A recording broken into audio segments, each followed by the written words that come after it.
Pakistan this week میں ایک بار پھر خوش آمدید۔ پاک بحریہ کا بارش اور سیلاب سے متاثرہ بلوچستان کے علاقوں میں ریلیف آپریشن جاری۔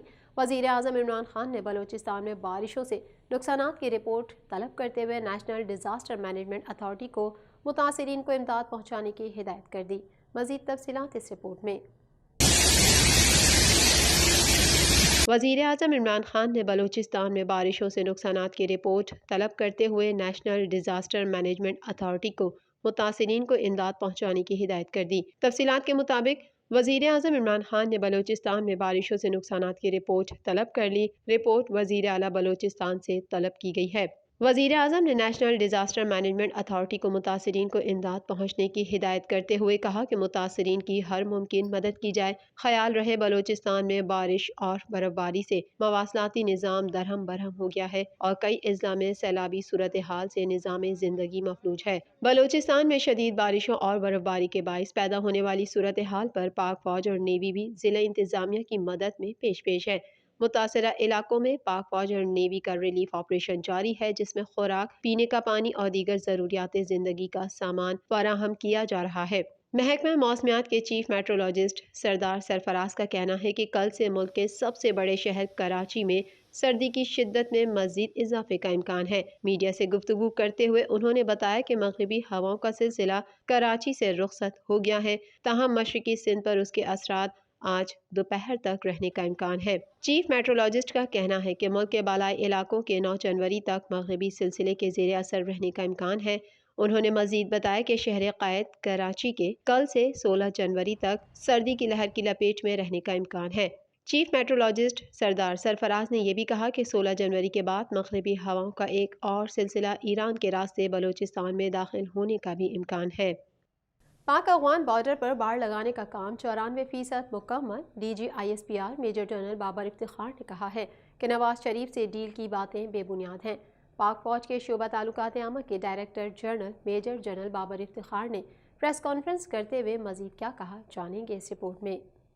آپریشن رد الفساد کے تحت صرف 2021 کے دوران چھوٹے بڑے 60,000 سے زائد انٹیلیجنس بیسڈ آپریشن کیے گئے۔ پاک فوج کے شعبہ تعلقات عامہ کے director general major general Babar Iftikhar نے پریس کانفرنس کرتے ہوئے کہا کہ آج 2021 کی صورتحال کا جائزہ پیش کرنا ہے۔ مغربی بارڈر پر 2021 میں صورتحال تشویشناک رہی۔ افغانستان سے غیر ملکی افواج کے انخلا کے اثرات پاکستان کی سیکیورٹی پر پڑے۔ بارڈر مینجمنٹ کے تحت پاک افغان بارڈر پر باڑ لگانے کا کام 94% مکمل ہو چکا ہے۔ یہ امن کی باڑ ہے اور یہ ضرور مکمل ہوگی۔ اس باڑ کو لگانے میں ہمارے شہداء کا خون شامل ہے۔ باڑ کا مقصد دونوں اطراف کے لوگوں کو تقسیم کرنا نہیں بلکہ محفوظ بنانا ہے۔ پاک ایران بارڈر پر باڑ لگانے کا کام بھی 71% مکمل ہو چکا ہے۔ میجر جنرل بابر افتخار نے کہا کہ افغانستان کی صورتحال کا اثر پاکستان پر بھی پڑ سکتا ہے۔ موجودہ صورتحال سنگین انسانی المیہ کو جنم دے سکتی ہے۔ پاکستان افغانستان حکومتی سطح پر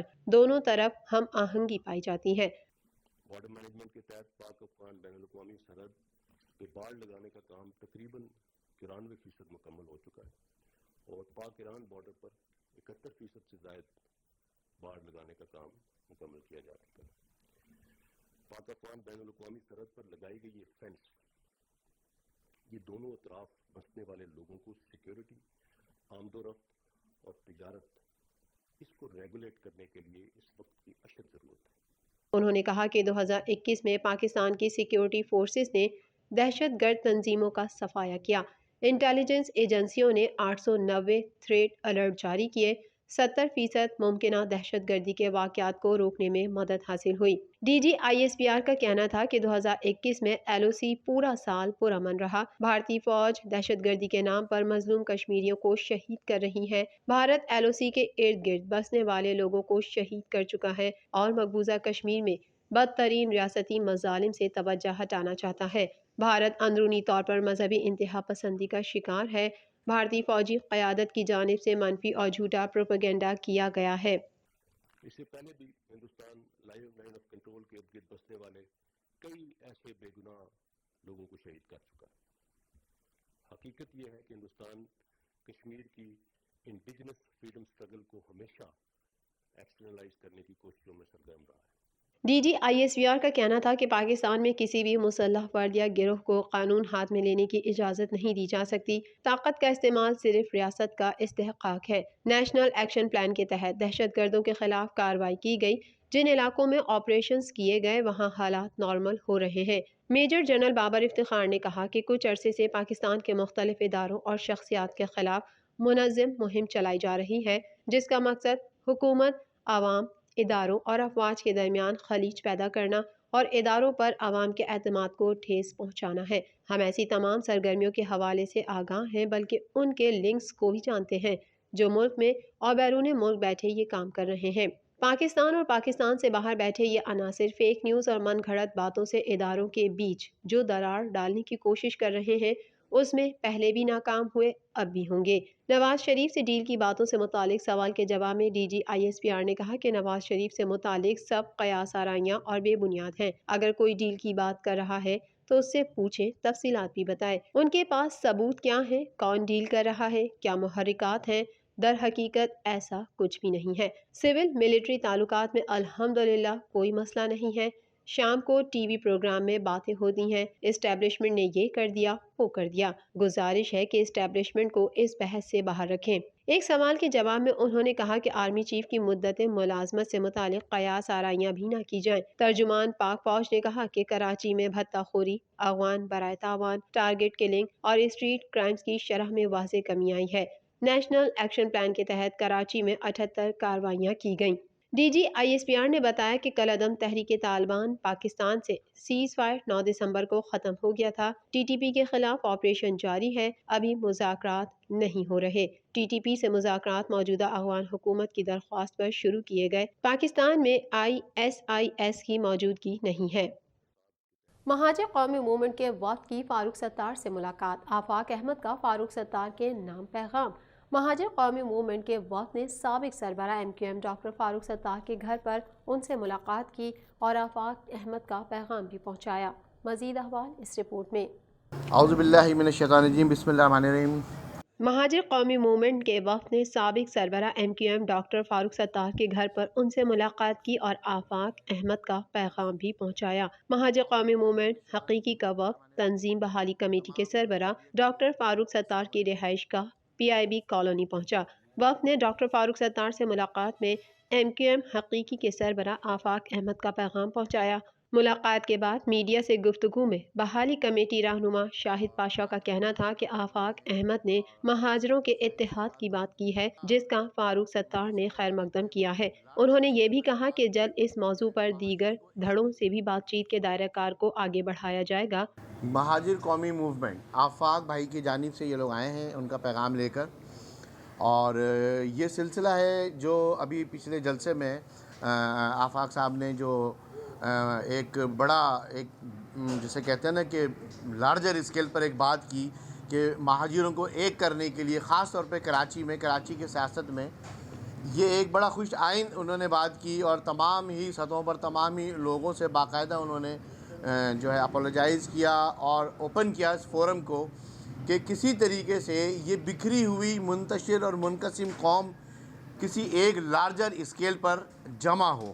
اس موقع پر فاروق ستار نے کہا کہ پاکستان کے 98% مظلوم اور بے بس عوام میں اگر کوئی طبقہ سب سے زیادہ مظلوم یا مظلوم ترین ہے، سب سے زیادہ ستایا ہوا ہے یا دیوار سے لگایا ہوا ہے، تو وہ پاکستان بنانے والے اور ان کی موجودہ نسل ہے۔ ہم سب کو ایک وسیع تر مفاہمت اور وسیع البنیاد اشتراک عمل قائم کرنا ہوگا۔ تمام مظلوموں اور بالخصوص مہاجروں کو مایوسی سے نکال کر امید کی طرف لانا ہوگا، اور سندھ کے شہروں بالخصوص کراچی کو کثیر الجہتی بحران اور مسائل کے انبار سے نکالنے کے لیے ایک اجتماعی سوچ، اجتماعی دانش اور اجتماعی فیصلے کرنے ہوں گے اور اجتماعی ذمہ داری کو محسوس کرنا ہوگا۔ موسم کی صورتحال کو بھی پاکستان دس ویک کا حصہ بناتے ہیں۔ کراچی میں کڑاکے کی سردی کی پیش گوئی۔ محکمہ موسمیات نے کل سے کراچی میں سردی کی شدت میں مزید اضافے کی پیش گوئی کی ہے۔ مزید احوال اس رپورٹ میں۔ چیف میٹرولوجسٹ کے مطابق مغربی ہواؤں کا سلسلہ کراچی سے رخصت ہو چکا ہے، جس سے شہر میں مزید بارش کا امکان کم ہو گیا ہے۔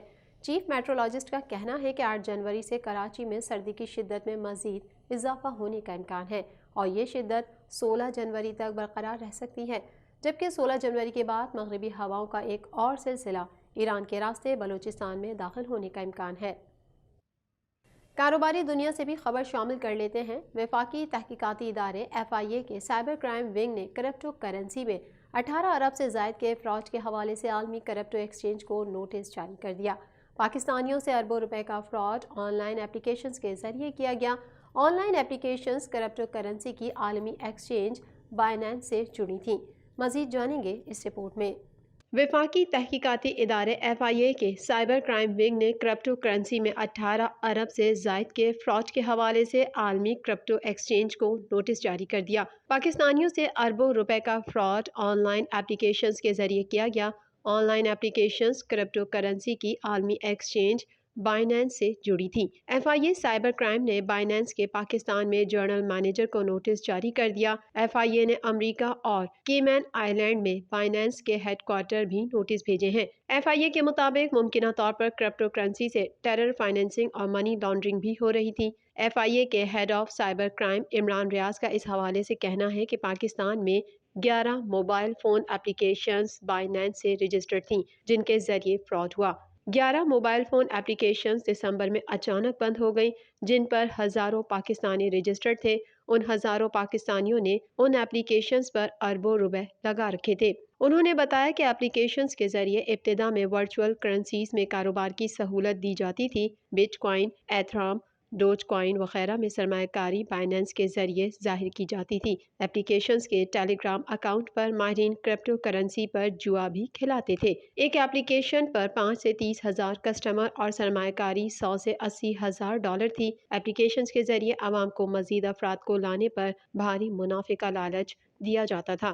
Head of cyber crime Imran Riaz نے مزید بتایا کہ FIA کو بائنانس کے 26 مشتبہ بلاک چین والیٹ ملے جن پر رقم ٹرانسفر ہوئی۔ بائنانس سے ان بلاک چین والیٹس کی تفصیلات مانگی ہیں۔ انہوں نے یہ بھی کہا کہ FIA پاکستان سے بائنانس کے ذریعے ہونے والی ٹرانزیکشن کی چھان بین کر رہی ہے۔ بائنانس ٹیرر فائنینسنگ اور منی لانڈرنگ کے لیے آسان راستہ ہے۔ امید ہے کہ بائنانس ان مالی جرائم کی تحقیقات میں پاکستان سے تعاون کرے گا۔ پاکستان دس ویک میں فی الحال اتنا ہی۔ مزید خبروں کے ساتھ اگلے ہفتے پھر حاضر ہوں گے۔ جب تک کے لیے اپنی میزبان کو اجازت دیجیے۔ اللہ حافظ۔